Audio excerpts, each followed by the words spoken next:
सह्याद्रीच्या कुशीतील ऐतिहासिक वारसा आता अधिकृतरित्या जपला जाणार। माणदेशातील अभिमान असलेल्या किल्ले महिमानगडचा राज्य संरक्षित स्मारक यादीत समावेश होण्याचा मार्ग आता मोकळा झालाय।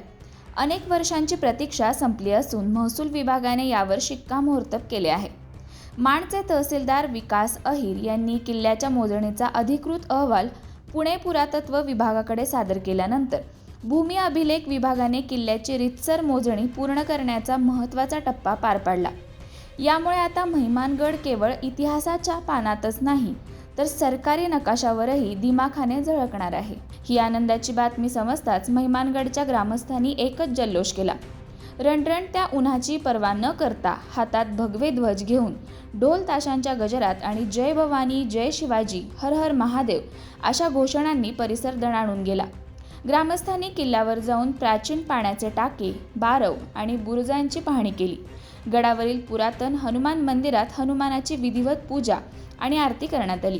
या ऐतिहासिक वास्तूच्या विकासासाठी आणि संवर्धनासाठी आम्हाला शक्ती द्या असं साकडं यावेळी ग्रामस्थांनी घातलं।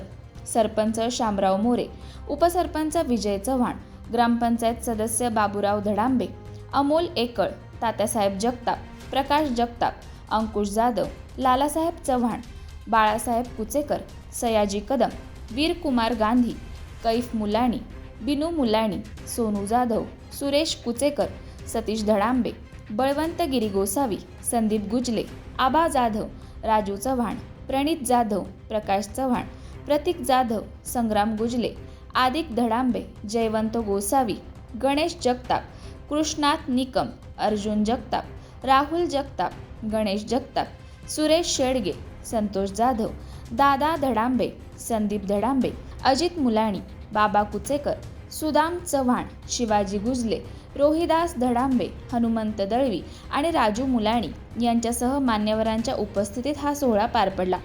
आता या निर्णयामुळे किल्ल्याची डागडुजी होईल, तटबंदी मजबूत होईल आणि महिमानगड पर्यटनासाठी सज्ज होईल अशी आशा व्यक्त केली जात आहे।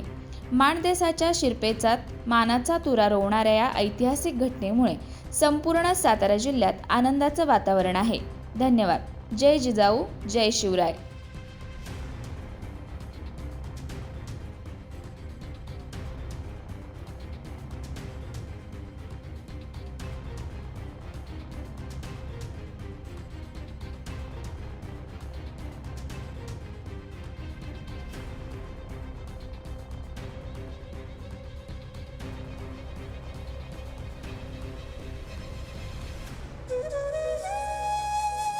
अशाच नवनवीन अपडेट्ससाठी आमच्या खबर गावाकडची या चॅनेलला सबस्क्राईब करा, आमचे व्हिडिओ लाईक करा आणि शेअर करा।